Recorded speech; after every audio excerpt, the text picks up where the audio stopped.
పంజాబ్లో జంట పేలుళ్ల ఘటనపై దర్యాప్తు ముమ్మరం చేశారు. స్థానిక పోలీసులతో కలిసి ఎన్ఐఏ విచారణ చేస్తోంది. నిన్న రాత్రి వరుసగా 2 చోట్ల పేలుళ్లు జరిగాయి. ఈ ఘటనలో ఎవరికీ ఏం కాలేదు, కానీ పలు వాహనాలు ధ్వంసమయ్యాయి. రాత్రి బీఎస్ఎఫ్ హెడ్ క్వార్టర్స్ దగ్గర ఒకటి, అమృత్సర్ ఖాసా కంటోన్మెంట్ ఏరియాలో మరొకటి బ్లాస్ట్ అయింది. 2 చోట్ల ఐఈడీ పదార్థాలు వినియోగించినట్టు దర్యాప్తు సంస్థలు గుర్తించాయి. ఈ పేలుళ్లకు ఖలిస్తానీ వేర్పాటు వాదుల హస్తం ఉన్నట్టు అనుమానం వ్యక్తం చేస్తున్నారు. దాంతో ఎన్ఐఏ పాటు ఫోరెన్సిక్ బాంబ్ స్క్వాడ్ రంగంలోకి దిగాయి. మరోవైపు ఈ పేలుళ్లకు పాకిస్తాన్ ఆధారిత హ్యాండర్లు బబ్బర్ ఖల్సా ఇంటర్నేషనల్ ఆపరేటివ్లకు సంబంధం ఉన్నట్టు కూడా అనుమానిస్తున్నారు. ఆపరేషన్ సింధూర్ వార్షికోత్సవాలు జరుగుతున్న సమయంలో పేలుళ్లు జరగడం కలకలం రేపింది. సెన్సిటివ్ ప్రాంతాలు, కంటోన్మెంట్ జోన్లు, సరిహద్దు ప్రాంతాల్లో భద్రతను పెంచారు. రైట్, ఈ విషయంపై మరింత సమాచారాన్ని అందించడానికి మా ప్రతినిధి రాజు లైవ్ లో సిద్ధంగా ఉన్నారు. రాజు.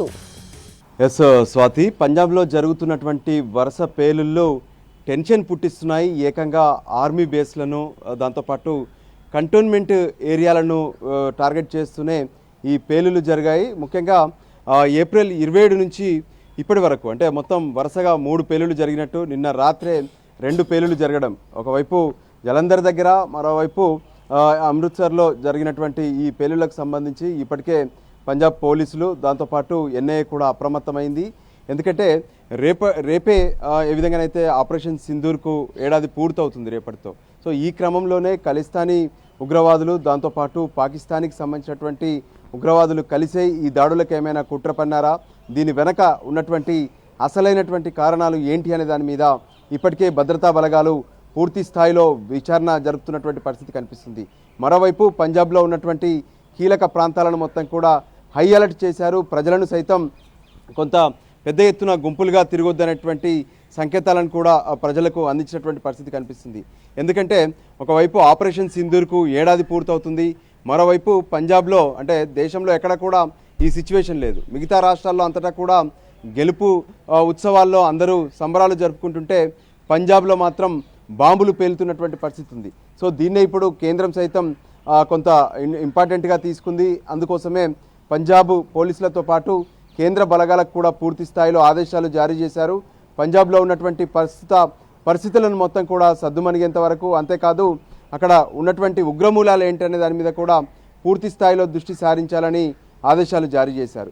ఎందుకంటే అటు స్కూటర్లో పేలినటువంటి బాంబు కావచ్చు, ఆ తర్వాత జలంధర్తో పాటు అమృత్సర్లో పేలినటువంటి బాంబుల్లో ఐఈడీలకు సంబంధించినటువంటి అవశేషాలు కూడా లభ్యమయ్యాయి. దాంతో ఎన్ఐఏ రంగంలోకి దిగడమే కాకుండా ఒకవైపు ఫోరెన్సిక్ టీమ్స్ అక్కడ ఉన్నటువంటి ఆధారాలను మొత్తం కూడా పూర్తి స్థాయిలో వాటిని పరిశీలించడం, ఆధారాలను సేకరించే పనిలో ఉన్నారు. మరోవైపు బాంబు డిస్పోజల్ టీమ్స్ కూడా కొంత అప్రమత్తంగా పంజాబ్లో అమృత్సర్తో పాటు అటు ప్రాంతాల్లో కూడా, అంటే ఈ పేలుళ్ళన్నీ కూడా న్యాచురల్గా జరిగినవి కావు, ఖచ్చితంగా అటాక్ చేసినటువంటివి స్పష్టంగా తెలుస్తుంది. అమృత్సర్లో జరిగినటువంటి పేలుడు ప్రాంతంలో మాత్రం రేకు ముక్కలు లాంటివి కనిపించాయి. అంతేకాదు ఆ పేలుళ్ళు బాంబు తరహాలో విసిరేసి వెళ్ళారు, అది మాస్కులు ధరించినటువంటి వాళ్ళు ఉన్నట్టుగా కూడా గుర్తించారు. సో అందుకోసమే భద్రతా బలగాలు పూర్తి స్థాయిలో అప్రమత్తమై పంజాబ్ ప్రజలను ఒకవైపు హెచ్చరిస్తూనే మరోవైపు ఉగ్రమూలాలను వెతికి పట్టుకునేందుకు కూడా పూర్తి స్థాయిలో సన్నద్ధమయ్యారు. దానికి సంబంధించినటువంటి ఆపరేషన్స్ కూడా కొనసాగుతున్నాయి. ఇంకా మరిన్ని బాంబు స్పాట్స్ ఏమైనా ఉన్నాయా అంటూ కూడా వాటన్నిటిని ఎక్కడికక్కడ తనిఖీలు నిర్వహిస్తున్నారు. ముఖ్యంగా రైల్వే స్టేషన్లు, దాంతోపాటు గురుద్వారాలు, అంటే పంజాబ్లో ఎక్కువగా సిక్కులు ప్రార్థనా మందిరాలు ఉంటాయి. సో అటువంటి మందిరాల వద్ద ఏమైనా టార్గెట్స్గా ఉన్నాయా అంటూ కూడా అటు అమృత్సర్లో ఉన్నటువంటి గోల్డెన్ టెంపుల్ను ఒకవైపు పూర్తి స్థాయిలో భద్రతను కట్టుదిట్ట చేయడంతో పాటు మిగతా గురుద్వారాల్లో కూడా అప్రమత్తం చేసినటువంటి పరిస్థితి ప్రస్తుతం పంజాబ్లో కనిపిస్తుంది.